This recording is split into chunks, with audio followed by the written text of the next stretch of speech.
Le chapitre 30 de Boruto To Blue Vortex nous nuit, il nous dérange, il porte atteinte à la bien-pensance, et c'est en ce sens-là qu'en tant qu'être humain, il nous stimule. Salut les devins, c'est Saikyo, bienvenue pour ce passage en revue du chapitre numéro 30 du manga Boruto To Blue Vortex. Il porte pour titre en français Les Gêneurs et sa suite, le 31e, est attendue pour ce 19 février 2026. On le lira ensemble en direct sur cette même chaîne YouTube, abonnez-vous. Activez la cloche, vous êtes nombreux à passer à côté de ces émissions mensuelles. Venez-y, il y a toujours une super ambiance en plus de la découverte du chapitre. D'ici là, on peut s'attendre à pléthore de révélations officielles, officieuses, ainsi que le résumé complet. Le 30e chapitre s'ouvre sur des éléments totalement prévisibles. Les Mamushi ne sont pas vaincus par l'équipe Ino Shikacho, amputée de Ino mais qui a gagné une Ima. Et d'une certaine manière, j'oserais dire un Kura. Kyuubi est bel et bien présent dans l'équation et ça change beaucoup de choses. L'ennemi se relève et on constate que dès le premier coup atteint, il a pour réflexe immédiat de se démultiplier. Cela a l'air tout à fait instinctif. L'ennemi est écrasé mais pas évincé conformément à la stratégie établie conjointement par Koji ou encore Shikamaru. Et pourtant c'est son rejeton qui fait partie de l'équipe. Le message semble être tout de même mal passé. Heureusement ou malheureusement pour eux, le Bijudama s'arme. Kurama en Himawari s'active et nous laisse perplexes quant à cette scène qui dans le pire des cas survient de manière peu adroite de la part de l'auteur pour nous faire comprendre que les pouvoirs de Kurama ainsi que d'Himawari sont gigantesques mais peu maîtrisés. Dès lors qu'Himawari ressent le besoin d'attaquer, le Biju ou l'entité qu'elle compose avec lui opère immédiatement, pavant une trajectoire potentielle pour ses entraînements futurs. Néanmoins, malgré le danger que cela représente, évité grâce à ses acolytes et la stratégie qu'il mène, la puissance d'Himawari est colossale. Le Bijudama est envoyé sur la sphère ombragée de Shikadai, malmené dans les airs grâce à la force surhumaine de Chocho, et lorsque cela touche sa cible, c'est plus qu'un strike, c'est une éradication des nuisibles. Et c'est un vocabulaire dont nous allons traiter aujourd'hui et rentrer dans le détail.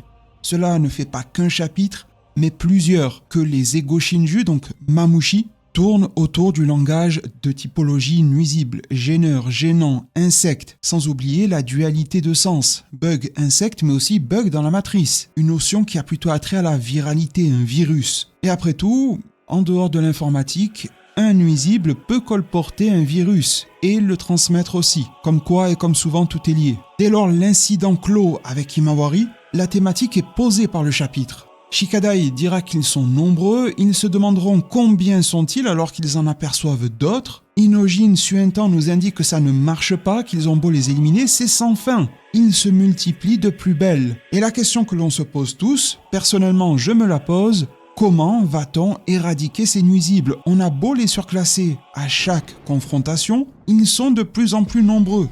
Ils investissent le village et par définition se rapprochent au sens propre et figuré de leur cible Ada. Cela arrivera potentiellement dans le récit, un rapprochement de Daemon de Ada, les deux sont hautement probables. Mais je pense que nous avons assez d'éléments dès à présent pour comprendre de manière globale comment Mamushi va être éradiqué. C'est le terme à employer. Lorsqu'il s'agit de gêneurs, de nuisibles, je ne souhaite à personne d'avoir eu cette problématique chez soi, je ne l'ai pas eu, mais j'ose à peine imaginer à quel point elle est dramatique, jusqu'à appeler des experts du milieu.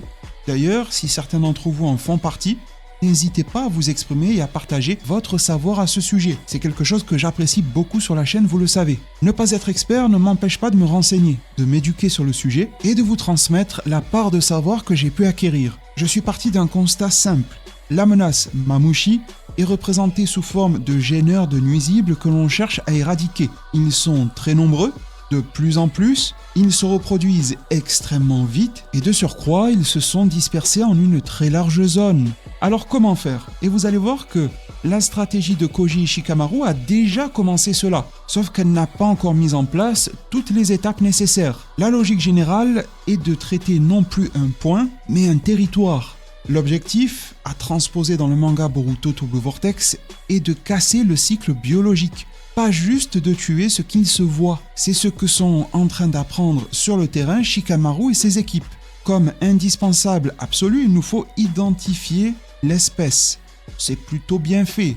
Un Shinju humanoïde. Cartographier les zones. Et ça, c'est arrivé avec la nouvelle technique de Inojin, mise en place via l'écriture de l'auteur par les personnages dans le récit.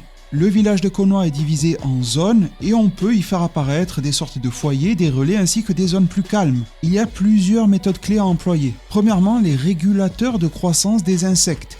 C'est même le pilier central pour bloquer la reproduction. Secondo, des appâts à effet retardé pour contaminer la colonie entière.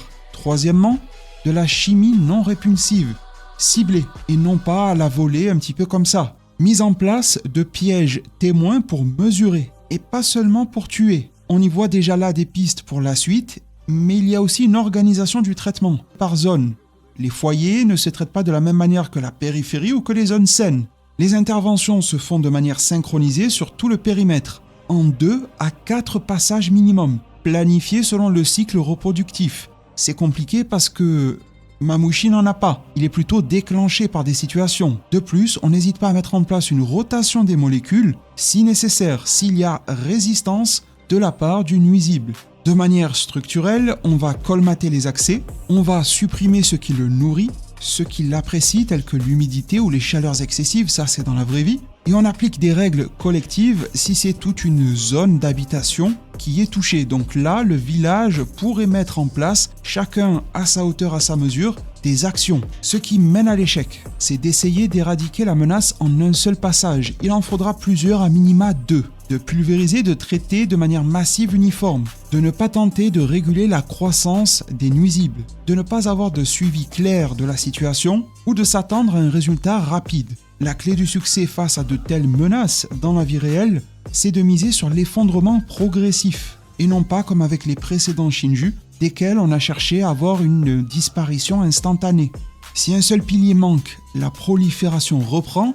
Et dans les cas les plus extrêmes, on peut en arriver au traitement thermique ou à des techniques de fumigation en dernier recours. C'est coûteux, c'est encadré, mais c'est coordonné. On a ici plusieurs clés de compréhension de l'évolution de la stratégie de Shikamaru. Il dit lui-même qu'il y était prêt. Je cite « J'espérais que nous pourrions éliminer les Mamouchi pendant qu'ils étaient peu nombreux. Je crois que ça ne sera pas si simple. Actuellement, ils se sont multipliés en un nombre immense et se sont dispersés dans une large zone. On peut dire qu'on est déjà passé à la phase suivante de la situation de combat.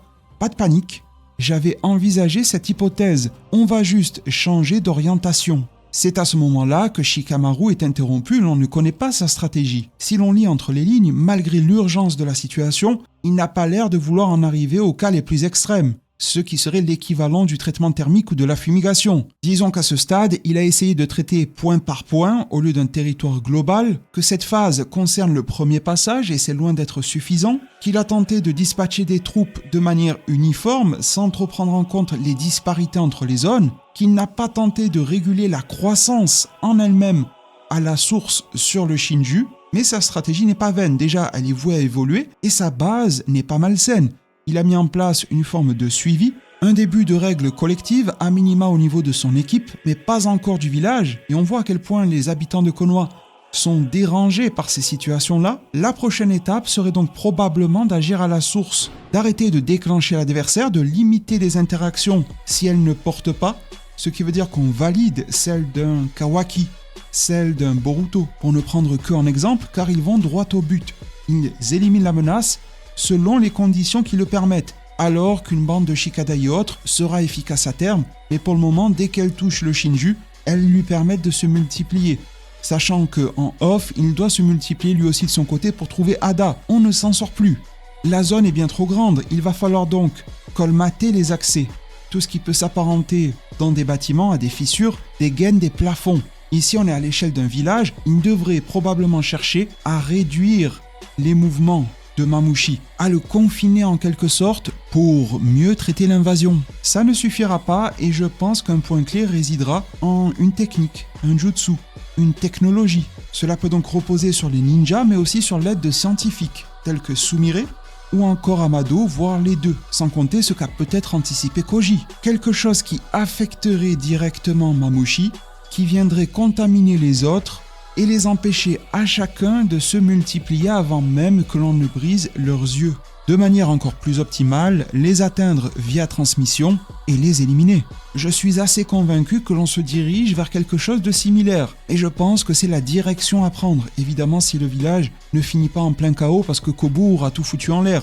On parle d'une évolution assez linéaire à la situation actuelle. Mais en l'état et en vue de ce que Shikamaru voulait mettre en place, ça paraît même évident. Modifier la structure en elle-même de Konoha, communiquer, et le clan Yamanaka est là pour ça, avec les villageois pour qu'ils prennent les mesures nécessaires, pour qu'ils n'interagissent pas avec le Shinju de manière violente en tout cas, pour que les ninjas dépêchés au combat n'agissent que si ils ont la certitude de l'éradiquer. On a parlé de piège témoin. La capture d'un Mamushi Shinju, les yeux crevés par exemple, serait intéressante pour l'étudier directement. Une éradication ne se fait pas d'un claquement de doigts, elle prend souvent des semaines. Ça ira potentiellement plus vite à Konoha et ça risque de ne pas se régler en un quart d'heure non plus. Le capturer pour l'étudier, pour le comprendre et arriver enfin à l'affecter ainsi qu'à ses congénères. On parle de rotation des molécules, d'où l'alternance entre divers jutsu, diverses techniques, diverses technologies. On ne reposera peut-être pas sur une seule pour être efficace. C'est aussi un atout. À ce stade-là, on réduit la localité de la menace, on l'empêche de se démultiplier sans lui permettre de se reproduire. On réduit progressivement son nombre, on l'a étudié au préalable pour y parvenir. Grâce à cela, on arrive à inséminer un cheval de Troie qui va contaminer tous les autres. Le travail serait parfaitement fait ainsi. Évidemment, on parle ici d'un être Shinju qui dérive du Jubi, dont l'humain référence est bug, donc le bug dans la matrice, et tout peut capoter. Dans ce cas-là, il y aurait selon moi une troisième étape, le traitement thermique, fumigation, dernier recours. De là à parler de Konoha détruite comme au premier épisode et premier chapitre, c'est un petit peu fort, pourquoi pas, mais bon, ça paraît un petit peu prématuré. Tout comme on pourrait s'inquiéter de ce que le Mamushi pourrait transmettre à l'humain comme pathologie. On ne sait pas.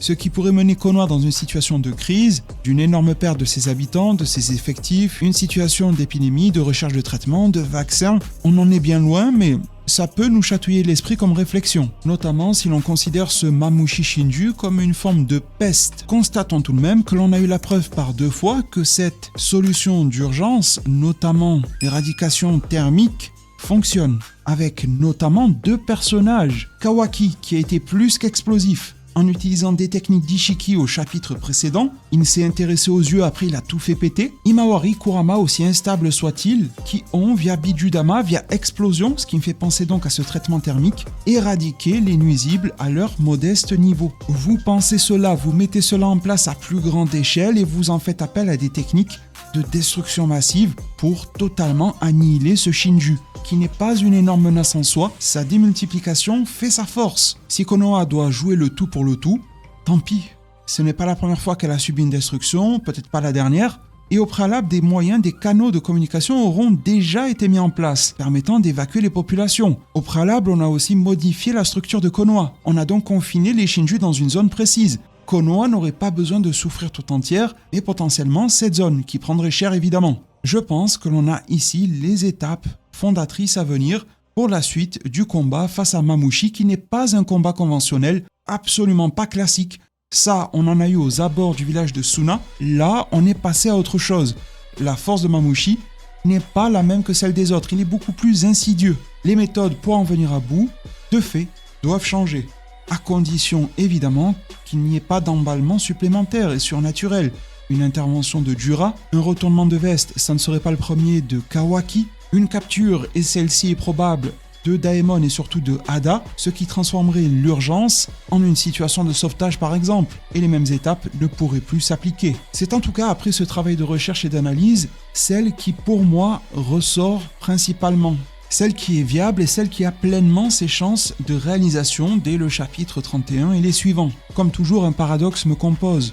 À la fois, j'apprécie développer ces idées, j'apprécie les voir se réaliser le cas échéant, mais j'apprécie d'autant plus être surpris, être pris à revers par les auteurs qui m'emmènent vers quelque chose de tout à fait rafraîchissant. Si tel est le cas, j'en serais également ravi. Du reste, je trouve le chapitre un petit peu léger, c'est devenu un petit peu tradition ces derniers temps, post-chapitre, retour de Momoshiki entre gros guillemets. Les chapitres sont cool, mais attendre 1 mois pour ça, c'est vrai que ça fait beaucoup. Il n'en reste pas moins des éléments forts à en faire ressortir vraiment saillants. En dehors de ceux déjà discutés, il y a aussi l'interrogatoire avec Kobu, qui est de très bonne facture, avec un personnage qui ne se laisse pas berner, qui comprend ce que le lecteur a compris lui-même. Il n'a pas tout le prisme, car nous avons des indices supplémentaires, mais Kobu a beau avoir une sale gueule, il réfléchit très bien. Les interactions avec Sai sont clés pour la suite des événements. Kobu, malgré sa perspicacité, reste un petit peu dans l'abus et ça le caractérise. Ça vient le souligner dans l'écriture, ça le démarque d'un autre personnage un petit peu classique et lambda. Il assoit son autorité et veut à tout prix maintenir l'interrogatoire, jusqu'à faire venir le Hokage en tant que représentant du seigneur féodal. C'est comme si lui-même était là, présent. En parallèle, les autres personnages paraissent quelque peu accessoires mais plutôt bien utilisés. Le poste d'observatoire de Delta, et on sait qu'elle peut communiquer visuellement avec Amado, sa clairvoyance sur la situation, sans mauvais jeu de mots avec Ada, Sarada qui veut intervenir sur le front mais qui est reprise de court par Shikamaru qui probablement allait amorcer une autre phase de sa stratégie, je le suppose en accord avec celle que j'ai développée au préalable. L'organicité est présente, elle est ponctuée parfois d'éléments assez surprenants. Boruto qui se fait quelques instants capturé par les équipes de Konoha et va même dire à quel point l'un des ninjas, celui qui mène les opérations, est doué. Il ne le sera pas au point de comprendre le piège qu'est le sabre de Boruto et va se faire drainer son chakra par la technologie implantée par Sumire. La scène paraît sortie du chapeau, elle paraît maladroite, elle l'est probablement à vrai dire, et elle n'est peut-être pas là pour rien. Si l'on se met du point de vue de l'auteur, elle n'est peut-être que partie remise par rapport à une prochaine interaction-intervention de ce ninja bien précis, qui a été qualifié de doué, qui a pu mettre la main sur Boruto. Si ce dernier dispose d'une certaine droiture, il pourrait aussi attester, témoigner du fait que Boruto n'a pas été au combat, et qu'il avait l'air plutôt d'agir contre les Shinju, notamment avec ses corps aux têtes coupées qu'il a laissés derrière lui, le fait qu'il n'ait été en rien hostile envers lui-même ou ses équipiers, alors que lui-même ployait genoux. Il était dans une zone de vulnérabilité, mais royale pour Boruto s'il voulait attaquer ou porter le coup final. Il ne l'a pas fait, il est parti. Ce n'était peut-être pas là que pour remplir des pages, mais probablement avec une importance future à moyen court terme. Un élément clé via les visions de Kashin Koji de type Jippo, du Shinjutsu hérité de Shibai via un transfert d'ADN, il faudra résoudre tôt ou tard cette affaire-là. Comment Amado se balade avec des cellules et un corps de Shibai Otsutsuki dont l'âme aurait quitté ce monde. Il y a vraiment un gros voile à lever là-dessus. Et nous expliquer à quel point Amado est mouillé chez les Otsutsuki. Mais en attendant, c'est vraiment cette place centrale de Shikamaru qui est importante, il ne faut pas qu'il perde son rôle et Kobu commence déjà à poser des menaces très inquiétantes en ce sens-là. Le futur de Koji peut d'une manière ou d'une autre se réaliser. Shikamaru va déléguer jusqu'à apporter une confiance ultime en Inojin. Il a de qui tenir, c'est un gamin de confiance, mais on ressent immédiatement au premier coup d'œil, et c'est très bien retranscrit dans le récit, que c'est beaucoup trop pour ses petites épaules. On ne peut pas dire qu'il soit l'élément central, mais il est à minima pivot. Sur lui repose beaucoup de choses et peut s'inflexer l'avenir d'une manière ou d'une autre. Avec un élément discret sur lequel on va rebondir ensemble à la fin de cette vidéo, le comportement, l'écoute, l'attention de Boruto. Dès lors qu'il y a des échanges entre Shikamaru et Koji, que le petit crapaud, le petit Gamma se rapproche de Shikamaru, que Koji dévoile avoir en quelque sorte un plan, revient le temps d'un instant au centre de l'attention Boruto, puis d'une sorte de trois quarts sans aucune parole mais qui en dit long, qui en dit beaucoup sur l'intérêt qu'il porte à ce qu'il vient d'entendre, aux manigances de Koji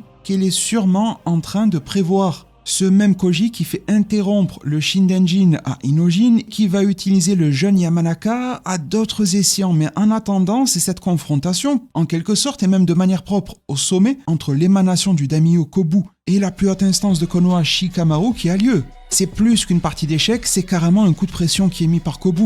Avoue et je diminuerai ta peine. C'est en quelque sorte le deal, il est convaincu de sa culpabilité, de son implication dans la libération de Boruto. Le langage est rude dans les termes en japonais d'origine. Il lui dit avoir des doutes sur lui dès le départ, lui ordonne de ne pas faire l'innocent, qu'il a confiance en son intuition qui est très souvent bonne et qu'il aura bientôt des preuves. Il ne peut pas le prouver, mais il en est certain.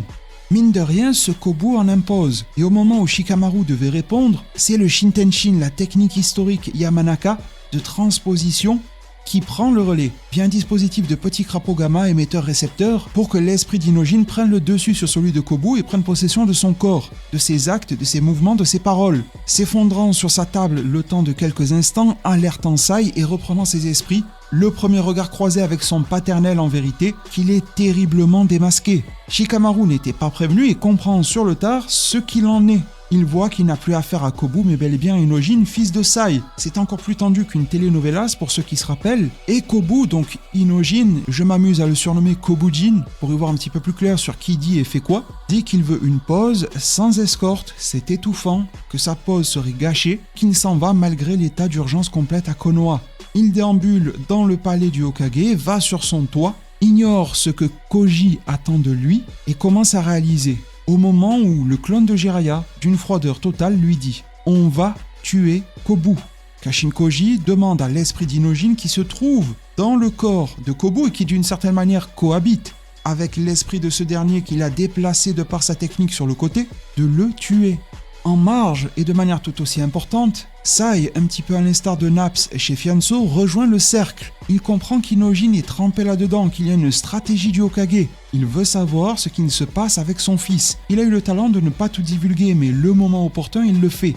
Il a besoin d'explications de la part de Shikamaru. Elles ne nous sont pas montrées pour nous remettre face à un dilemme moral, éthique, humain, qui touche à de multiples thématiques, qui touche à notre essence, qui définit notre humanité. Inojin, tu peux sauter si tu veux. On peut faire croire que Kobu a paniqué. Attaqué par Mamushi, on pourra dire ce qu'on veut. Rappelons que dans ce contexte-là, Inojin a été recruté il y a peu de temps par Boruto, qu'il croit à cause de Hada et de son omnipotence être le grand méchant de l'affaire, associé de Koji, qu'il connaissait déjà en tant qu'ennemi du village et membre éminent de l'association Kara, dans un repère abandonné d'Orochimaru. C'est pas le genre de gars en qui t'as le plus confiance non plus, ambiance sombre, lugubre, personnage douteux, agissant pour protéger sa Dunsine Imawari, va jusqu'à transcender de nombreuses limites que nous imposent les règles d'un monde, les règles d'une société, mais aussi celles que notre esprit trouve comme fondatrices pour posséder le corps d'un haut dirigeant et devoir lui-même entamer l'action de sauter d'un toit d'une telle hauteur, parce que jusqu'au bout, ça sera lui dans le corps de Kobu qui va vivre cela. Un gamin qui d'ailleurs n'a connu que des temps de paix. Le delta entre sa position initiale et celle-ci est inqualifiable. On peut aussi travestir la réalité, lui dit Koji. Il n'y a que nous deux, il n'y a plus de communication, on peut mentir. Inojin peut se faire ici corrompre par un Koji lui disant « Écoute, je n'ai pas l'intention de discuter morale ici, réfléchis de façon rationnelle. Kobu est carrément un ennemi et un obstacle. » Kobujin se demande donc si Koji n'a pas perdu la raison et au démarrage premier de ce conflit, à la fois interne et mis en place avec Koji, c'est un Mamushi qui vient poser des questions à Kobu, tel que guidé par son instinct.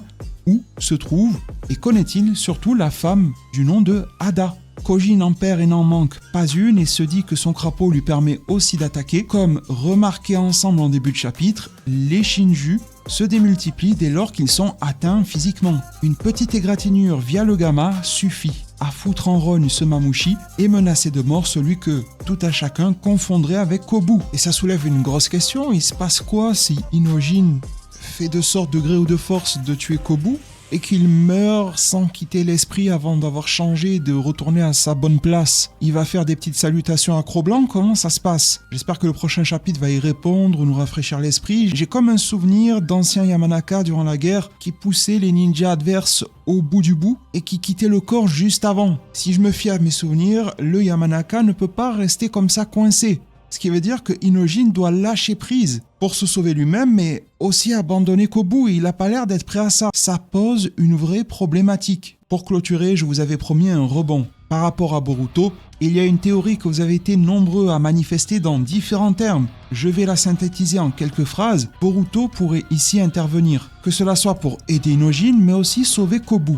Alors pourquoi Boruto voudrait-il sauver une telle crapule? Pour une raison assez particulière, c'est que dans les tout débuts de Boruto, en manga au départ puis en animé, nous avons eu l'arc des bandits de Mujina et s'y trouvait le jeune personnage, plus revu depuis, de Tento Madoka, qui est le fils du daimyo du pays du feu. Cela avait mené à l'enlèvement de Tento, à un combat face à Shojoji avec ses capacités dévorantes, mais aussi et surtout un beau rapprochement assez fraternel, amical et philosophique entre les jeunes Boruto et Tento. Quoi de mieux que Boruto Double Vortex pour réintroduire ce personnage-là, à minima les liens qu'il a eu avec Boruto jeune, et créer des interférences de taille dès lors que les agissements de Koji ne conviennent en rien à Boruto, qui on le sait ne fera rien de moralement répréhensible pour rétablir la situation et rétablir la paix en ce monde. Plus important que jamais, pensez à mettre un pouce en l'air, à booster la vidéo, à la partager, à la commenter, je serai là pour vous lire un maximum. Abonnez-vous, activez la cloche, du contenu arrive. Merci vraiment pour tout, prenez tous extrêmement bien soin de votre futur, et à plus pour de prochains arts divinatoires.